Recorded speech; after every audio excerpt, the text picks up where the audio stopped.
تاني يوم الصبح قبل ما صفوة تروح الشغل جرس الباب رن. خرجت صفوة من اوضتها على رن الجرس اللي مش راضي يهدى ابدا. فتحت الباب واتفاجئت بمرات عمها. مرات عمها دخلت من غير اذن وقالت بصوتها العالي: ما انت يا بنت عاوزاني انا اجي هنا واعتذرلك على اللي فات ونبدأ صفحة جديدة؟ لا وكمان اطلب منكم السماح والرضا. والله وعشنا وشفنا الخدامين بيتشرطوا كمان. ام احمد اتكلمت بكل حاجة كانت شايلاه في قلبها ومشيت. صفوة فضلت تمثل انها انضربت مرات عمها، وان مرات عمها جت هنا بهدلت الدنيا، وكل ده مش عارفة سببه ايه. صفوة بتتكلم على الفون بدأت تمثل على أحمد إنها انضربت من مامته، وإنه لو بيحبها حقيقي لازم ياخد لها حقها. فقفلت الفون وضحكت لما لقيت أحمد بقى شايط على آخره من كلامها، وبقى فعلا عاوز يرجع لها حقها بأي طريقة. مامتها كانت واقفة ومش عاجبها اللي حصل، وهنا ردت عليها: وإحنا من إمتى بنوقع الناس في بعضيها يا صفوة؟ ماما هي اللي أجبرتني أعمل كده، وما كانش قدامي حل تاني غير نخلي ابنها يبهدلها زي ما بهدلتنا.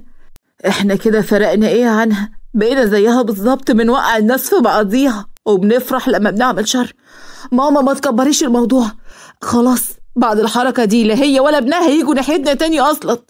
دخل ابو صفوة وهو معاه الفطار وبيسألهم باستغراب: ايه الدوشة دي؟ واقفين كده ليه على باب الشقة؟ مفيش يا بابا، دي ماما كانت بتقولي اقعدي واستنى ابوكي هجيب الفطار. مش كده يا ماما؟ هقول ايه؟ ربنا يهدي الحال، ربنا يهدي الحال. أخذت الفطار من جوزها ودخلت المطبخ عشان تخلصوا ويفطروا كلهم سوا في بيت أحمد.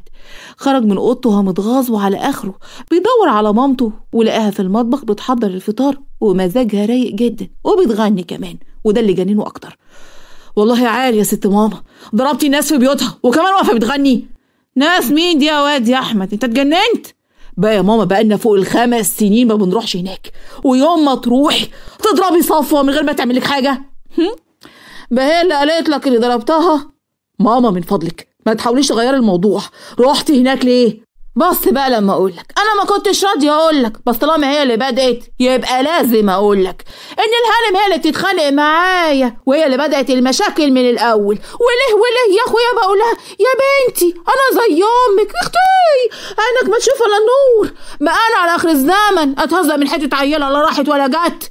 احمد خرج من المطبخ وبينفخ وعلى اخره مش عارف يعمل ايه عشان امه تبطل اللي هي بتعمله ده في الشغل. احمد وصفوة: انت لسه زعلانه؟ لا ابدا، هزعل ليه؟ هو في حاجه حصلت عشان تزعل اصلا؟ معلش ما تزعلش يا ماما، هي ما كانش قصدها صدقيني. على العموم انا ما سكتش، انا بهدلت الدنيا كلها عشانك. بجد يا احمد؟ يعني انت بهدلت الدنيا عشاني؟ وحياتك عندي بهدلت الدنيا عشانك. خلاص بقى ما تزعليش، وليكي عليا يا ستي بعد الشغل اعزمك على غدا ملوكي. لا خليها مره تانية عشان بابا وماما عاملين حسابهم اني هتغدى معاهم النهارده. صفوة سابت احمد وهي بتبتسم من جواها انها قدرت تغيظ ام احمد حتى لو بحاجه بسيطه زي ديت، رغم ان صفوة كانت زهقانه ونفسها تقعد مع احمد، بس قررت انها مره تبقى كويسه ومره تقلب عليه، وحلفت انها تاخده من مرات عمها وتتجوزه. بعد ايام صفوة كانت قاعده قدام التلفزيون بتتفرج عليه، وفجاه جرس الباب رن. قامت تفتح لقيت مرات عمها وعمها وكمان احمد. اتفاجئت بيهم، دخلوا وقعدوا كلهم. كانت زياره عائليه تقريبا كده بيمهدوا على حسب ما فهمت صفوة. وهنا مرات عمها: والله ليكم وحشه يا ام صفوة. انت اكتر يا حبيبتي.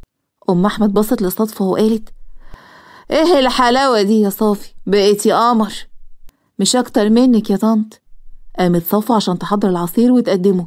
دخلت مامتها وراها وسألتها بصوت هادي عشان صوتها ما يطلعش بره: هم ايه اللي جابهم؟ ما اعرفش. يعني ايه ما تعرفيش؟ امال مين اللي يعرف؟ ماما والله ما اعرف حاجه بجد. ليه حضرتك مش راضيه تصدقيني؟ يعني مش عشان احمد جاي يطلب ايدك زي ما قلتي قبل كده؟ بعد شويه: ام احمد الزياره دي مش محسوبه واكيد هنيجي تاني، بس انتوا كمان لازم تيجوا وتنورونا، ولا ايه يا ابو احمد؟ طبعا هينورونا، ولا ايه يا ابو صفوة؟ ان شاء الله احنا مهما كان اهل ومسيرنا لبعض ربنا يبعد عننا الشيطان. ام احمد: ايوه يا اخويا ادعي كده ان ربنا يبعد عننا الشيطان، وخصوصا اللي راكب دماغ احمد ابني ومش راضي يسيبه في حاله. ربنا يهديه ويهدي الشباب المسلمين كلها. هي الشباب كلها كده يا ام احمد، بيجي عليها وقت وتتجنن وبعدها بيعقلوا. بعد الزياره دي بيومين صفا كانت بتتكلم في الفون مع مرات عمها وبتسمع تهديداتها الكتير في انها لو ما سمعتش كلامها هتخلي عيشتها هباب، وانها لازم تبعد عن احمد. وفي نفس اليوم بالليل ام احمد وجوزها واحمد ابنهم كانوا في بيت صفوه. الموضوع بالنسبه ليها بقى عامل زي اللعبه اكتر منها فعلا بتحب احمد وحابه تتجوزه فعلا. ام احمد: احنا النهارده جايين عشان نطلب ايد بنتكم من المحروسه لاحمد ابني. ام صفوه قالت: بس انا بنتي بعد طلاقها قالت انها مش هتفكر في الجواز تاني، ولو فكرت مش هتبقى زوجة تانية. والله انا عملت اللي عليا. يلا يا احمد. اصبري بس يا ماما، انا عاوزه اتكلم مع مرات عمي في كلمتين عشان بس شكلك حضرتك كده فاهمه الموضوع غلط. انا يا طنط طلقت سماح. انا عارفه يا ابني انك طلقت سماح، بس سمعت كلام كده انك ناوي ترجع لها بعد ما تتجوز بنتي. احمد بص لامه وهي بصت لبعيد عنه: لا مش صحيح الكلام ده يا مرات عمي، لو في نية للرجوع ما كناش انفصلنا اصلا.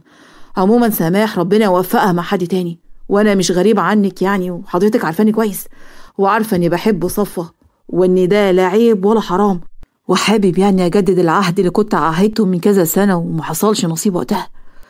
الرأي يا ابني رأي ابوها والشورى شورته، انا بس اعترضت على حاجة كنت فاكراها حقيقية. والله يا احمد يا ابني انا مش هلاقي انسب منك لبنتي، لكن شرع ربنا بيقولي لازم اسألها ليه دي حياتها، وكفاية ان انا اخترت لها زمان وما كانش اختيار صح، تختار هي بقى المرة دي. ايه رأيك يا صفا؟ بصراحة يا احمد محتاجة وقت عشان اخد قراري وهبلغك بيه، ويا ريت ما تزعلش مني ايا كان هو ايه. اتفقنا؟ اتفقنا. بالليل في اوضه ام احمد كانت رايحه جايه بتعض على ايديها من كتر الغيظ، واللي كان جوزها ساعتها قاعد بيتفرج على التلفزيون، فبصت له: يا ناري، خلاص هطق يا ناس، هموت يا عالم، ما انا افضل اخطط وادبر عشان ما ياخدهاش وياخد بنت اختي يقوم يتجوزها ويطلقها، وبرضه تيجي مقصوفه الرقبه دي وتاخده على الجاهل. خلاص بقى يا ام احمد، ده نصيب، ونصيب بنت اختك مع حد تاني احسن من ابنك. ثم تعالي هنا قوليلي، انت مش كنتي رافضه؟ ايه اللي خلاكي توافقي بقى؟ قلت يا اخويا اعمل حركه جدعانه مع ابنك عشان ما بانش ان انا اللي واقفه له في طريقه، وقلت اكيد مقصوفه الرقبه هي اللي هترفضه بعد اللي حصل، لكن طلع ده كله يا اخويا على ما فيش على ما فيش. خلاص بقى كملي جميلك بقى للاخر وافرحي لابنك وعدي الموضوع، مش ناقصيه مشاكل معاه وهو في اللي مكفيه. والله العظيم لخلي ايامها سواد وخليها تتطلق قبل ما تكمل شهر حتى في بيتها، هخلي الناس كلها تتكلم عنها وتقول ما فيش راجل بيتحمل يقعد معاها ازيد من شهر، وبكره تقول. بعد يومين احمد وصفوه لبسوا الشبكه وكانوا مبسوطين قوي، عكس ام احمد اللي قاعده مش طايقه النفس اللي هي بتتنفسه.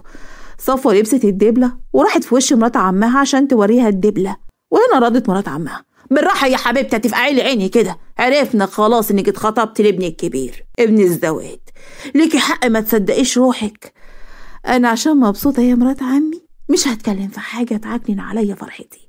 عموما ملي عينيكي من دبلة احمد حبيبي وهي منوره في ايديا. مبروك عليكي يا عروسه، عريسك الخفه. بعد الخطوبه بشهور احمد وصفوه اتجوزوا خلاص وعاشوا مع عمها ومرات عمها، وكمان بنت احمد عاشت مع باباها.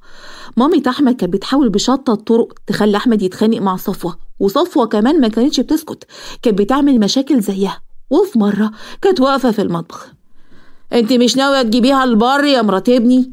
هو انا عملت ايه يعني يا مرات عمي؟ عملتي ايه؟ عملك اسود ومهبب، بنغسل المواعين وبعد ما اخلصها تيجي انت تبهدلي لي المطبخ تاني؟ خلاص هغسلهم انا، اتفضلي يا اختي اغسليهم، انا مش هعمل حاجه تاني.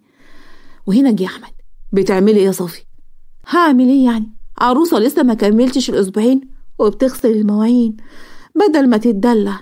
بس يلا مش مهم، ما هو رأي امك، انا خدمت البيت. ماما اللي قالت لي كده؟ امال يعني هكدب عليك؟ طب هاتي عنك، انا اللي هغسل المواعين واساعدك. بجد يا احمد هتساعدني؟ طب يلا بسرعه بقى عشان نخرج زي ما انت وعدتني. بعد شويه: انت رايح فين يا ابني؟ هخرج انا وصافي شويه يا ماما عشان هي زهقانه. طب والناس اللي جايه؟ ناس مين دي؟ ناس مين؟ قرايبنا يا حبيبي اللي جايين من البلد عشان يباركوا لك على جوازك. لما يبقوا ييجوا نكون احنا خرجنا ورجعنا يا مرات عمي. يعني دول لو اهلك كنت قلتي كده برضو؟ خلاص يا ماما متزعليش، صافي ما قصدها حاجه وهنقعد حاضر ولا تزعلي. صفوة دبت رجليها في الارض بغيظ. احمد شربت القهوه بمزاج رايق وقالت لابنها: مراتك شكلها زعلت مني يا احمد، ادخل يا حبيبي راضيها. احمد دخل الاوضه لقاها رايحه جايه في الاوضه والغيظ مسيطر عليها. واول ما شافت احمد: اقسم بالله امك بتكذب ومحدش جاي ولا حاجه، وكل ده عشان ما نخرجش وبكره تقول صفوة قالت يا احمد. ازاي بس يا روحي؟ وبعدين هي هتعمل معاكي كده ليه؟ دي بتحبك. قصدك بتحب بنت اختها وحالفه تاخد طارها مني. طار ايه بس وكلام فارغ ايه بس يا صافي؟ ماما طيبه وبتحبك وجايز تكون بتتكلم جد وقرايبنا جايين فعلا من البلد يا حبيبتي. طب لو طلع بقى مفيش حد جاي هيبقى رايك ايه وقتها؟ وقتها هاخدك ونخرج احلى خروجه ومحدش يقدر يزعلك بعدها تاني. بجد يا احمد، بجد يا روح احمد. في نفس اليوم بالليل احمد واقفه بتكنس الارض وصفوة قاعده على الكرسي بتحط مانيكير على ضوافرها وهي بتغني. وقفت احمد وقالت لها: انا مش عارفه يا اختي انت جايبه البرود ده منين يا بنت، قومي ساعديني، البيت يضرب يقلب وانت قاعده تحطي لي الاحمر واخضر في ايدك. صفوة بنفس قعدتها وهدوءها: البيت ده انا بروقه مره واحده، انا مش مجبوره اروقه مليون مره يا مرات عمي، اللي يبهدل حاجه هو اللي يروقها. اموت واعرف انت جايبه البرود ده منين. من السوبر ماركت، تحب ابعت اشتري؟ احمد لسه هتتكلم لقيت صفوة وقفت بسرعه وخدت منها المقشه وبدات هي اللي تكنس الصاله. وهنا دخل احمد. السلام عليكم. وعليكم السلام يا حبيبي، تحب احضر لك الغدا؟ يا ريت يا حبيبتي بسرعه عشان جعان ومش قادر ونفسي انام لي شويه. عيوني يا حبيبي. مش معقول كده يا صافي، كل ما اكلمك ولا اجي من بره الاقيكي بتروقي البيت. صحتك يا روحي. فداك صحتي يا حبيبي، وبعدين ما كنتش اعمل بيتي، اعمل ايه يعني عشان ارضيك؟ يعني اسيب مرات عمي هي اللي تعمل كل حاجه وانا موجوده؟ ده حتى تبقى عيبه في حقي، مش كده يا حبيبي؟ كده طبعا يا روحي. الحقيني بقى بالاكل بسرعه عشان على اخري. نروح عند احمد اللي دخلت الاوضه. يا ناري، دماغي يا عالم، دماغي يا ناس، البرج اللي فاضل في دماغي هيروح مني. مالك بس يا احمد؟ متعصبه ليه؟ قولي هطقي من ايه؟ هفرقع من ايه؟ مش متعصبه وبس يا اخويا. ايه اللي حصل؟ فهميني. البت يا اخويا، البت دخلت زي الحيه، لفت حوالين ابنك واخدته. الواد زي ما يكون مسحور له، كل اللي عليه يقول لها حاضر ونعم وبس كده. تاني يا احمد، تاني هنعيد الكلام في الموضوع ده؟ ما خلاص بقى. اللي جد بقى يا اخويا ان الهانم حالفه لا تموتني ناقص عمر، حالفه لا تجيب لي جلطه. ما تخافيش، محدش بيموت ناقص عمر يا احمد. انت بتقول ايه يا راجل انت؟ ما بقولش. قولي لي بقى، صفوة عملت لك ايه؟ والله العظيم ما خلاها تلحق تعمل، ويا انا يا هي الست صفوة هانم. بعد يومين: قومي يا صفوة يا حبيبتي هاتيلي شويه ميه اشرب. ما تقومي تشربي نفسك، هو انت اتشليتي؟ عيب يا بنتي، ده انا زي امك. امي انا احسن منك، وبطلي بقى طقم الحنيه ده عشان هو مش هياكل معايا. صفوة بتلف وشها لقيت احمد وراها. يا ترى ايه اللي هيحصل؟ ده انا هقف الحلقه الجايه. ايه استنونا، ولو بينا لاخر الحلقه يلا اشترك القناه ولايك للفيديو، والسلام عليكم ورحمه الله وبركاته.